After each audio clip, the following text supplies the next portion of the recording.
Merci beaucoup, Monsieur le Président, Monsieur le Secrétaire, Monsieur le Modérateur, mes chers collègues. Jean-Pierre Courpier m'a demandé de parler des évolutions de la prothèse du genou. Alors je dirais, pour planter le décor, qu'environ 80 000 prothèses de genoux sont implantées chaque année en France et qu'on prévoit pour, on va dire, les 10 années qui viennent, une augmentation d'environ 60%. Merci.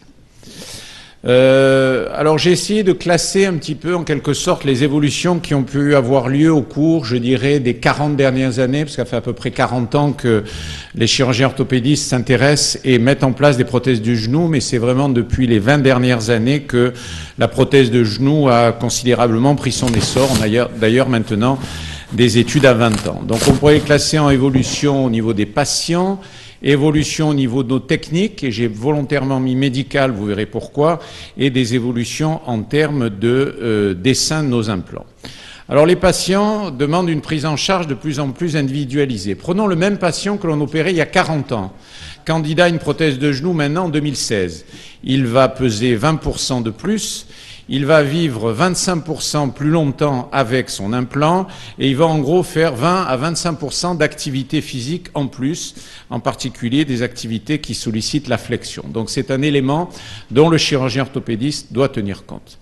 Deuxième élément, ces patients ont de nouvelles attentes. On nous parle du jeune patient arthrosique, c'est-à-dire qu'on opère à la fois des patients de plus en plus jeunes, parce qu'ils ont un style de vie actif, avec des traumatismes, avec de l'arthrose qui peut résulter de manière post-traumatique, mais aussi des patients de plus en plus âgés que l'on ne voyait pas avant et qui sont maintenant candidats à des prothèses de genoux, même s'ils n'ont que quelques années à vivre, ils ne veulent plus vivre dans l'état où ils sont à cause de leur arthrose du genou. Ce qui est important, afin que le patient ne soit pas déçu de son résultat, c'est de bien évaluer avant l'intervention la perception de ce patient et ses attentes. Donc c'est pour ça qu'on voit de plus en plus sortir des papiers, des études sur la perception du patient avant la prothèse. Les sociétés scientifiques, en particulier celle-là, l'European Knee Society, s'intéressent de plus en plus non seulement à des scores de fonction, mais également des scores de qualité de vie, c'est-à-dire quelles activités peut faire le patient avant ou après son arthroplastie. Vous voyez, il y a même un item qui s'appelle sport, et donc tous ces items sont colligés dans des scores. Ça nous permet de comparer, bien entendu, des séries aux autres. Ici un exemple d'une série du service où on a comparé les résultats d'une prothèse de genou dans une arthrose classique et dans une arthrose post-traumatique, en mettant en avant le fait que les résultats étaient nettement inférieurs dans le cas des arthroses post-traumatiques. Il est de notre rôle en tant que chirurgien orthopédiste d'expliquer à ces patients que prothèse n'égale pas prothèse et que cela dépend bien entendu du patient, de son genou et du diagnostic préopératoire. Une étude de la Mayo Clinic qui montre qu'il y a une augmentation significative du nombre de patients qui pratiquent des activités dites non recommandées, d'activités physiques et sportives, après la mise en place d'une prothèse du genou.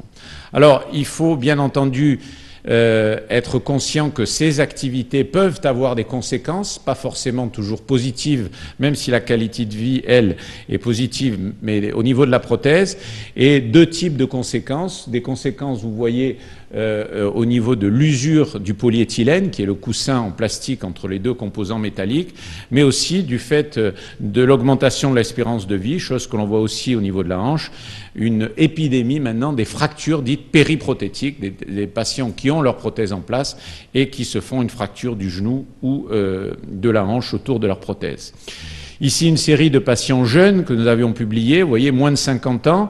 On peut mettre des prothèses tricompartimentales quand l'arthrose est globale ou parfois des prothèses partielles, une seule compartiment, où on a montré qu'on pouvait restaurer une bonne qualité de vie après ces prothèses, mais que néanmoins, chez ces patients jeunes et actifs, l'usure restait un problème. Alors, parfois, il faut parler aussi de reprise. Il y a des solutions de reprise faciles. Vous voyez, quand on fait un simple échange de polyéthylène, il n'y a pas de décèlement au niveau des composants métalliques. C'est une intervention qui dure une dizaine de minutes, qui est simple. Malheureusement, c'est pas toujours comme ça et il faut souvent changer l'intégralité de la prothèse. Et là, les résultats sont différents, bien entendu, d'une prothèse primaire. Alors, une solution personnalisée pour chaque genou, cela veut dire qu'il faut étudier le cas par l'examen clinique, par des radiographies, et vous voyez que dans chaque cas, dans certains cas, on peut corriger un axe avec une ostéotomie, parfois mettre en place une prothèse unicompartimentale et parfois mettre en place une prothèse dite tricompartimentale. Il est aussi important de tenir compte de l'évolution des matériaux et pas que des matériaux prothétiques.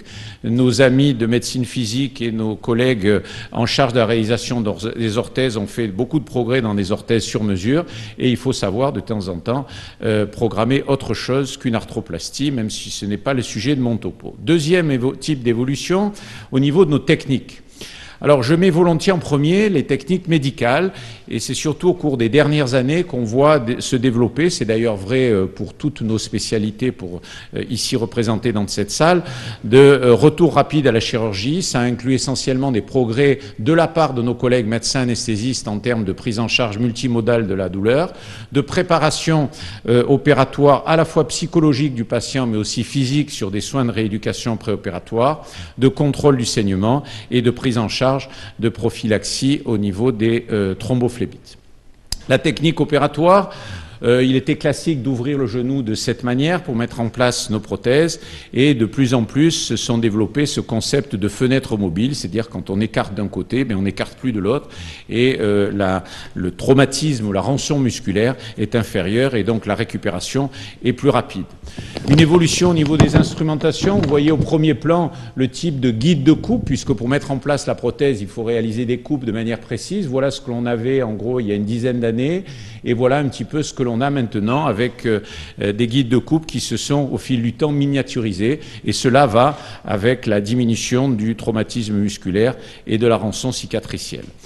Il y a aussi des techniques qui font appel à la planification en 3 dimensions avec des guides de coupe sur votre gauche dits personnalisés pour chaque patient, la chirurgie assistée par ordinateur dont Dominique Saraglia est un grand défenseur dans notre pays et ailleurs, et la combinaison de chirurgie assistée par ordinateur et de chirurgie mini-invasive.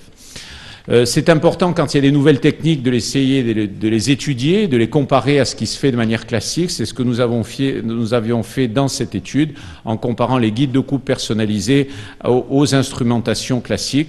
Et vous voyez dans ce papier, on n'avait pas trouvé de différence, que ce soit en laboratoire d'analyse de marche ou sur le score fonction. On a été très fiers dans le service d'obtenir ce John Insall Award de la Société américaine du genou pour ce travail. Ce qui est important pour nous, poseurs de prothèses, c'est d'être reproductible d'un patient à l'autre, parfois chez le même patient, d'un genou à l'autre, et de diminuer les sources d'erreur. Et donc, c'est ce à quoi nous nous attelons les uns et les autres.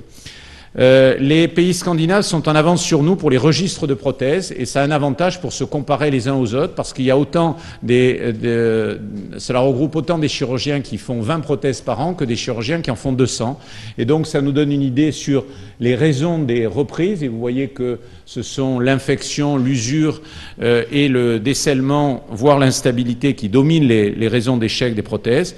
Mais ces registres permettent aussi, sur des nombres importants, vous voyez 25 000, 15 000, 23 000, de comparer les implants les uns aux autres. Et donc cela donne des éléments importants pour ces études. Troisième et dernier point, les évolutions au niveau des dessins prothétiques. Les premiers balbutiements, je dirais, 1913 Valdus, le groupe Guépard en France, et puis Gunstone et en particulier John Insall aux États-Unis. Voilà des exemples de prothèses au départ qui avaient un seul axe, flexion-extension, prothèse dite charnière, qui permettait de restaurer la fonction et de supprimer la douleur, mais avec des forces qui s'exerçaient à l'interface os-prothèse importante et donc des décèlements à relativement court terme. D'où l'idée de prothèses plus condyliennes et c'est notre association entre ingénieurs et chirurgiens orthopédistes qui est important dans notre métier pour le développement de ces implants et l'amélioration des dessins en respectant ou pas le mécanisme des croisés antérieurs et en essayant de diminuer cette interface au niveau os-prothèse. Vous voyez en quoi consiste une prothèse du genou, donc 2 implants métalliques avec un implant en polyéthylène au milieu. Plusieurs études ont permis, on en a fait quelques-unes dans le service, ont permis de de rapporter en quelque sorte les études cinématiques in vivo, un patient implanté avec une prothèse de genou, étudié en fluoroscopie et ensuite en étudiant en 3 dimensions le déplacement des surfaces de contact et de rapporter cela aux études mécaniques pour l'évolution du dessin des implants. Une évolution aussi dans l'étude de la mobilité du genou. Vous voyez sur votre gauche, quand j'étais, mon mentor Lino Bagnac m'avait envoyé un an dans la fin des années 80 à Oxford, où avec John O'Connor, l'ingénieur, on étudiait le déplacement du genou implanté de manière prothétique. On simulait le poids avec ces poids que vous voyez là, et on simulait les 6 degrés de liberté. Vous voyez ce que l'on a maintenant, un bras robotisé qui simule à la fois les mouvements du genou et la force qui s'exerce au niveau reproduisant le poids du corps. Donc on peut aussi bien entendu étudier sur des études sur plusieurs millions de cycles, prédire en quelque sorte l'usure qui va s'exercer au niveau des prothèses, et c'est important avant de mettre des implants sur le marché. C'est notre rôle aussi en tant que société scientifique, et ici sous l'égide de la Sofcot, d'analyser de manière globale sur des études multicentriques la survie de nos implants, et c'est ce que nous avions fait dans cette étude. C'est important aussi d'avoir des études, je vous parlais tout à l'heure d'études à 20 ans, d'abord des études à 10 ans et puis suite à 20 ans pour étudier la survie de nos implants et voir ce qu'il en découle. Et en gros, la plupart des études à 10 ans maintenant montrent qu'il y a en gros 95% de survie de nos implants. En dehors de la survie de la prothèse, il y a la fonction du patient et on a des scores, le score de la Société du genou, pour voir quelle est l'évolution de la fonction entre le pré- et le post-opératoire, l'évolution entre le résultat immédiat et puis le résultat quelques mois après, et comme je vous le disais précédemment, également le résultat à 10 ans, à la fois sur le plan clinique, est-ce que la fonction se maintient, mais au niveau radiographique, est-ce qu'il n'y a pas de signe d'usure, est-ce qu'il n'y a pas de signe de décèlement. Voilà la façon dont nous étudions et nous suivons nos implants. Au niveau de l'évolution du dessin, on essaie de se rapprocher de plus en plus de l'anatomie avec une étude, avec des études morphologiques étudiant l'anatomie native du genou et en essayant d'adapter ça. Vous voyez, on disposait il y a une dizaine d'années de 7 tailles d'implants prothétiques pendant l'intervention. Et maintenant, en combinant les différentes tailles, à la fois sur le plan antéro-postérieur et médiolatéral, on dispose de 21 tailles. Donc on peut s'adapter en péropératoire quasiment à tous les types d'anatomie. Ce qui est vrai pour le fémur est vrai pour le tibia. On a toujours un compromis à faire entre la meilleure couverture possible et le meilleur alignement en rotation. Alors, on dispose aussi, vous voyez, les prothèses modernes, à quoi elles ressemblent, avec différentes épaisseurs de polyéthylène qui varient d'1 millimètre en millimètre et différentes formes de polyéthylène selon la stabilité que l'on veut donner à l'arthroplastie après l'intervention. Qu'en sera-t-il dans quelques années? Est-ce qu'il y aura une nouvelle... une deuxième vie, je dirais, de la navigation, des guides de coupe intelligents, des guides de coupe spécifiques ou la robotique. Les robots entrent de plus en plus dans nos blocs opératoires, pour l'instant de manière discrète, mais probablement que si ces robots arrivent à allier ergonomie et précision dans nos blocs opératoires, ils contribueront de manière importante à l'implantation de nos prothèses. Chaque fois qu'on parle de nouvelles technologies, il faut étudier le coût. Il y a le coût immédiat et le coût à long terme, et parfois on a quelques surprises entre le coût immédiat et le coût à long terme, donc il faut savoir planifier ces deux éléments afin de ne pas avoir de surprises. Donc je dirais en conclusion, chers collègues, que chaque patient après une arthroplastie du genou utilisera plus ou moins son genou en flexion selon son âge, selon ses attentes, que la technique chirurgicale, quelle qu'elle soit et quel que soit le dessin qu'on utilise, doit produire un genou qui soit aligné, stable et mobile, ce sont les 3 garanties de succès, et enfin que le dessin de l'implant doit pouvoir accepter tout type d'activité et procurer des résultats durables dans le temps, parce que vous avez vu que la survie de nos implants à 10, 15 et maintenant 20 ans est un élément important que nous étudions. Je vous remercie pour votre attention.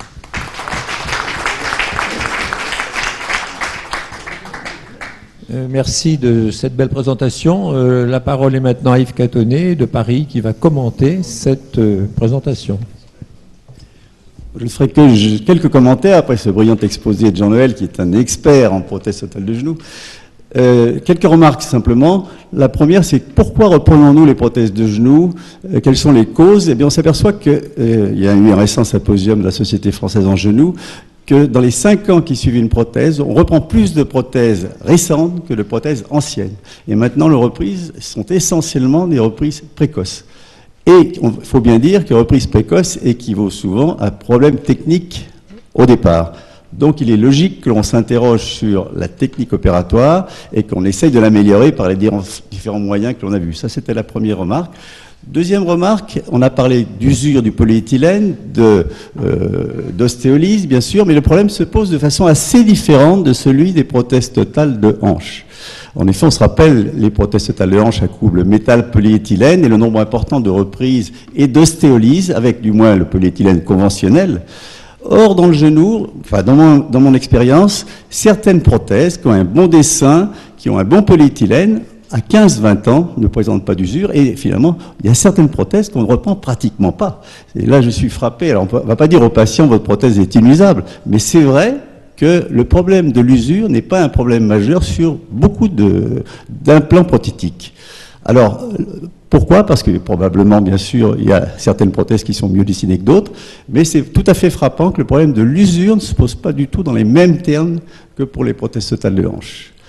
Ensuite, bon, on va voir, je crois, dans les exposés suivants, comment les améliorer, en particulier au niveau de l'instrumentation personnalisée et de la navigation. On verra des exposés sur ces sujets.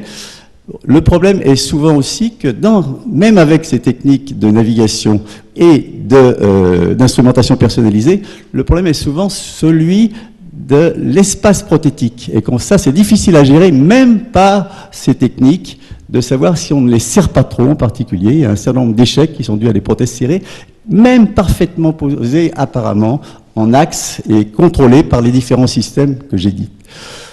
Ensuite, dernière remarque pour conclure, je parlerai des registres. C'est vrai qu'en France, on a du mal avec les registres. Les chirurgiens n'aiment pas beaucoup ressentent ça un peu comme un contrôle. Et je pense que le registre ne peut marcher en France que s'il devient obligatoire, c'est-à-dire s'il est lié, si par exemple, toute prothèse posée, obligatoirement doit envoyer le numéro des implants et tout. Si on ne le rend pas obligatoire, on n'y arrivera pas. Si c'est simplement volontariat, on ne le fera pas. Voilà les quelques remarques que j'avais à faire. Et j'aimerais l'avis de Jean-Noël sur le problème de l'usure. Merci bien. Donc la première question est lancée. Ton avis sur l'usure? Oui, je suis d'accord avec Yves. À force sur ce qu'il a dit au début, c'est-à-dire qu'il y a beaucoup d'échecs primaires liés probablement à des poses ou à des dessins non optimaux, et que finalement, les cas d'usure, on les a plutôt sur des usures relativement rapides, pour ces deux raisons, et que sur les études à 10 ou 20 ans, on a peu ces problèmes d'usure à partir du moment où, comme je le disais, le membre est correctement aligné, les implants sont correctement positionnés et le dessin de la prothèse est adéquat. Hein. Par rapport à ce qu'on entendra tout à l'heure de la part de Moussa, au niveau du genou, on a plus évolué dans le dessin que dans les matériaux. Les matériaux restent assez classiques, hein, c'est du titane, du chrome cobalt et du polyéthylène. Alors la qualité du polyéthylène, ça s'améliore hein, au fil du temps, mais je suis totalement d'accord avec toi sur cette analyse. Ouais. Merci. Y a-t-il des questions dans la salle? Dominique Poitou. Oui, je voudrais féliciter Jean-Noël pour la qualité de sa présentation et sa grande expérience qu'il a sur les prothèses du genou. Je voudrais quand même lui poser deux questions. La première concerne la chirurgie mini-invasive. Est-ce qu'on a les mêmes résultats avec la chirurgie mini-invasive ou est-ce qu'il y a des complications liées au positionnement ou à des problèmes peut-être de nécrose cutanée liés justement à la tension d'un côté et de l'autre de la cicatrice? Et la deuxième question est une question sur les matériaux. Certains auteurs, en particulier asiatiques, et certains laboratoires proposent des prothèses en céramique. Céramique à la fois au niveau du genou et à la fois au niveau du plateau tibial, et avec une fixation avec du ciment qui a l'air, ce qui est assez contraire au principe biomécanique, de ne pas se déceler entre le ciment et la prothèse, et non pas entre le ciment et l'os. Merci Dominique pour ces questions. Je crois que tu as tout à fait raison sur le premier point, c'est-à-dire la chirurgie dite mini-invasive. D'abord, on est allé loin et puis on est un peu revenu. parce que il faut probablement pas sacrifier les 15 années d'implantation, de vie du patient avec sa prothèse pour les premiers 2 mois de récupération rapide sous prétexte de sacrifice musculaire moindre. Je crois qu'il est important, c'est de bien voir ce qu'on fait pour le positionnement de la prothèse et qu'à partir du moment où on n'est pas correctement exposé, et on sait tous que la tension d'un genou varie beaucoup d'un patient à l'autre, et donc il faut faire fi de ce concept de chirurgie mini-invasive. Je crois que la chirurgie mini-invasive, elle est liée à 2 choses. C'est surtout nos collègues ingénieurs qui ont fait des progrès dans le dessin de nos guides de coupe et qui nous permettent surtout d'avoir des traumatismes musculaires moins importants. Alors, quant au deuxième élément, je te répondrai de la manière suivante.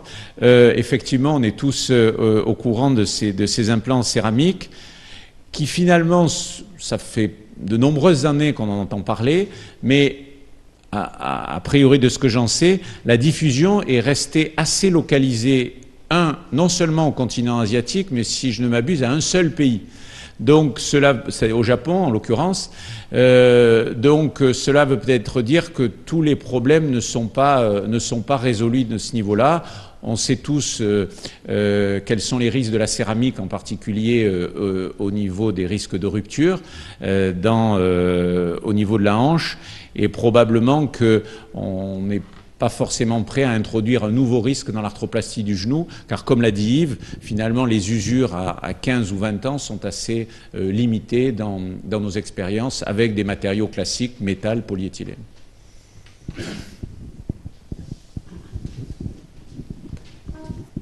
Une question pour Jean-Noël sur l'évolution du nombre de prothèses. En France, aujourd'hui, les statistiques de 2014 de la TIH, c'est 96 000 prothèses. Si on additionne les unies, les reprises et les primaires. Et on voit qu'en France, si on se compare aux États-Unis, on a plus de hanches que de genoux. Aux États-Unis, plus de genoux que de hanches. Mais si on additionne hanches et genoux et qu'on ramène à 1000 pour la population, on a exactement le même pourcentage entre les États-Unis et la France. La question que je voulais te poser, est-ce que la différence sur le nombre important de prothèses du genou aux États-Unis, et on voit qu'en France aujourd'hui, en 10 ans, le nombre de prothèses du genou a augmenté de 75%, est-elle due uniquement au problème de surpoids ou y a-t-il d'autres facteurs ? Alors, c'est une bonne question, Jacques. C'est toujours difficile à dire. Il est évident que les études, en particulier les études d'index de masse corporelle, montrent indéniablement une augmentation d'environ 30% de plus si on compare à il y a une trentaine d'années. Donc, le poids joue. Je pense que le degré d'activité de la population contribue aussi beaucoup à cela, et tous les collègues qui font aussi la pratique de la chirurgie du sport voient qu'ils sont amenés à intervenir sur des patients à la limite de plus en plus âgés impliqués dans des activités sportives. Et puis je crois aussi que le nombre est lié au fait que l'éventail de patients est plus important. D'une part, ces patients jeunes et actifs, mais aussi des patients plus âgés. Il y a 3 semaines, j'ai opéré le monsieur et la dame, mari et femme, dans la même chambre, prothèse de genou chacun, 90 ans l'un, 91 ans l'autre. Inutile de te dire que j'ai pris moult précautions avant, et ils m'ont dit non mais moi, de toute manière, ils m'ont dit on ne veut pas rester comme ça. Ces patients-là, on ne les voyait pas. Il y a 10 ans, j'opérais pas des patients à 90 ans pour une arthroplastie du genou. Donc je crois que c'est probablement multifactoriel. Oui, une question là.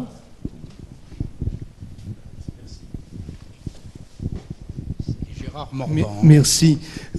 Dans mon expérience, une des grandes causes d'échec de la chirurgie prothétique du genou, c'est le problème de rotation dans le plan axial.